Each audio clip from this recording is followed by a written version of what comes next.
So we're here today to talk about your daughter Brooke, who is 9 years old.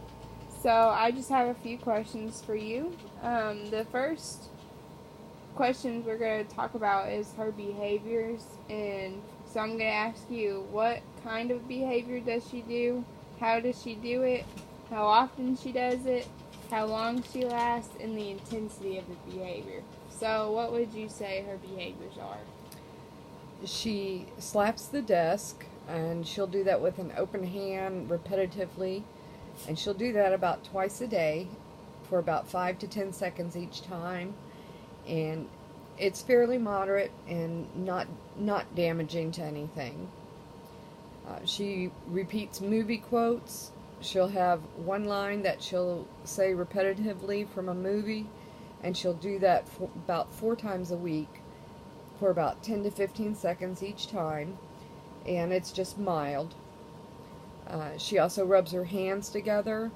She'll put her hands together and just rub back and forth, and she'll do that about once a day for about 20 to 30 seconds, and that can be mild to intense at times. She will scream. She will open her mouth and with a very loud voice scream. She'll do that about twice a week for about 5 to 10 seconds, and it's very loud.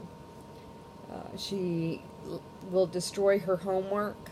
She'll tear it into shreds, and she'll do that about twice a week, maybe 5 to 10 seconds, and that's moderate in the intensity. Okay. So, these behaviors that you just described, which ones would you say might occur together in the same way?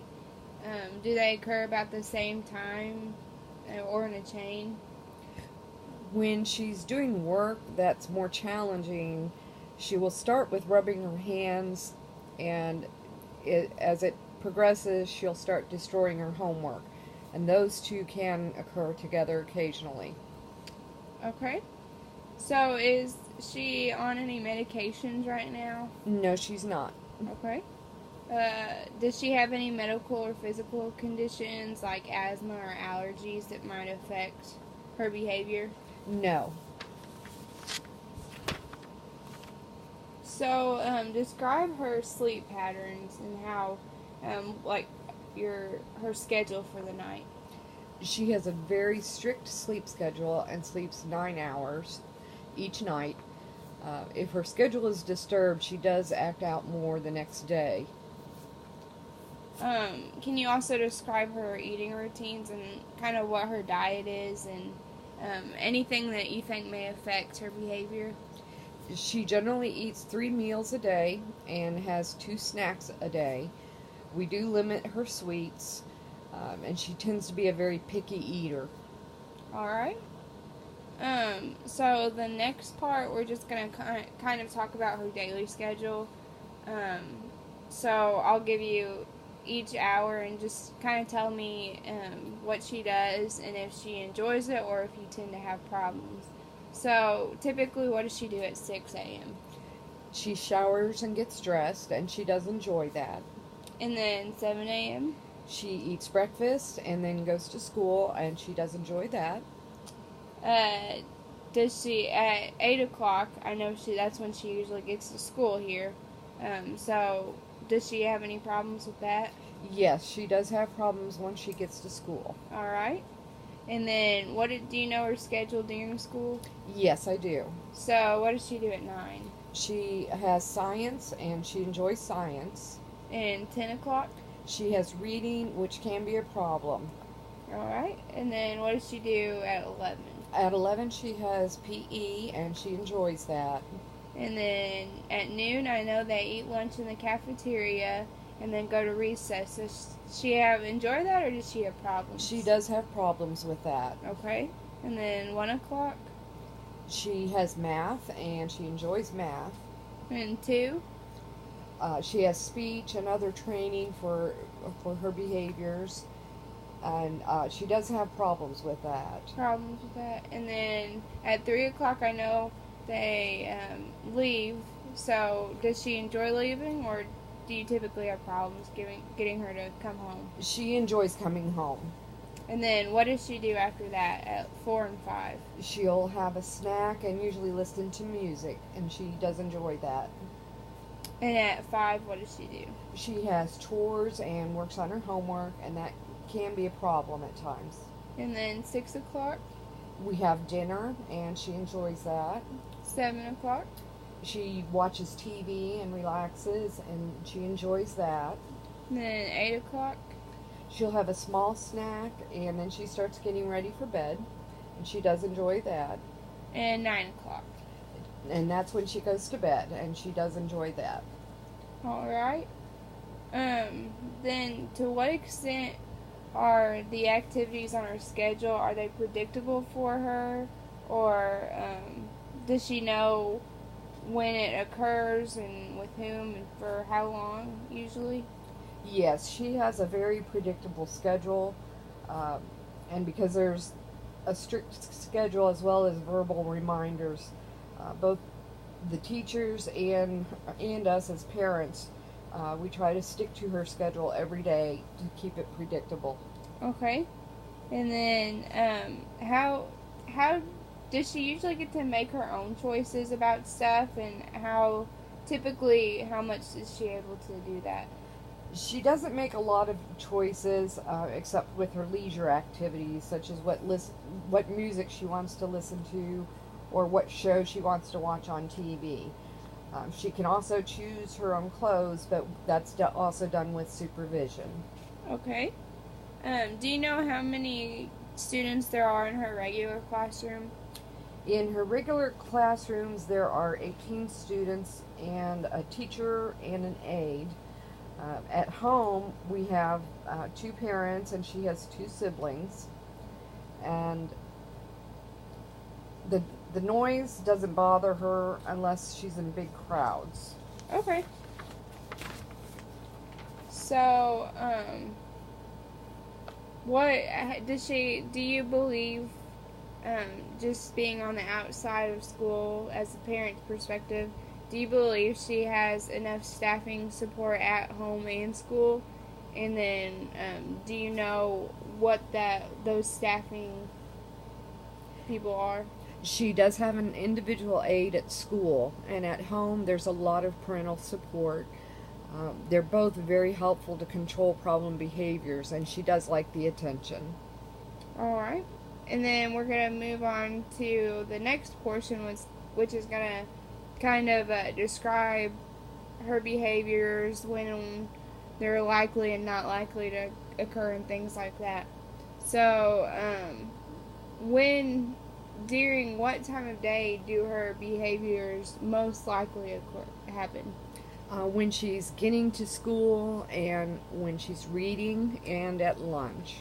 And then when are they least likely to happen? During any group times and leisure time at home. Where are her behaviors most likely to happen? They're most likely in the cafeteria and in the classrooms. And then generally where are they least likely to happen? When we're in public.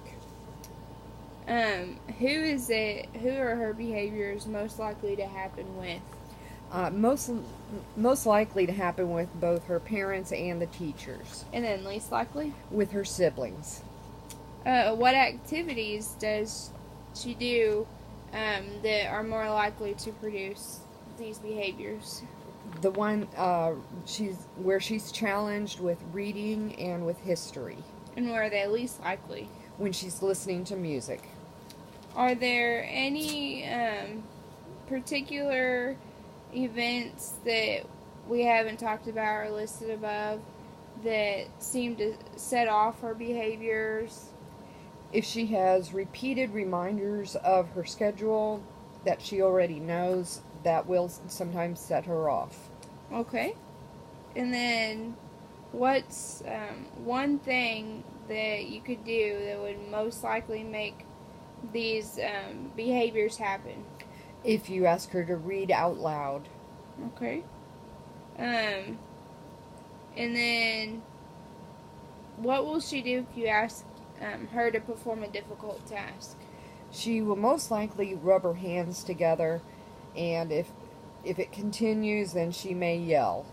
And are there any behaviors she does if you interrupt her favorite activity that she does, like listening to music, as you mentioned? She will slap her hands down on the desk or table or wherever she may be, and she will also sometimes yell. Okay. If her schedule gets changed or something, her routine's off, or her activities, something's changed about it, what generally can you expect from her as far as behavior?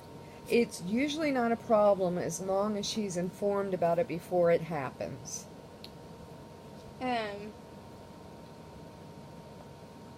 What if there is something that she wants, but she's not able, maybe she can't reach it, or maybe she just can't get into it? What does she generally do? She will just stare at it. Okay. So what if you don't pay attention to her for a while? That really doesn't seem to bother her. Okay. And, so we're at a new section now, where we're going to be talking about her behaviors, and I'm going to ask you, I'll remind you of the behaviors you gave before, and I will ask you to give me like a particular situation of when it occurs, and what exactly does she get from it, and what exactly does she avoid from it. So the first behavior that we mentioned is slapping the desk. So can you tell me when that occurs? And that's often when she's interrupted from doing something that she likes to do. Does she avoid anything, or does she get anything? She's left alone, and then she'll avoid doing other tasks. And then the next behavior we talked about was how she repeats a movie quote. So when does that happen, and what does she get out of it, and what does she avoid from it? It occurs when she gets nervous, and it seems to be a calming situation for her, and it helps her to avoid having a meltdown.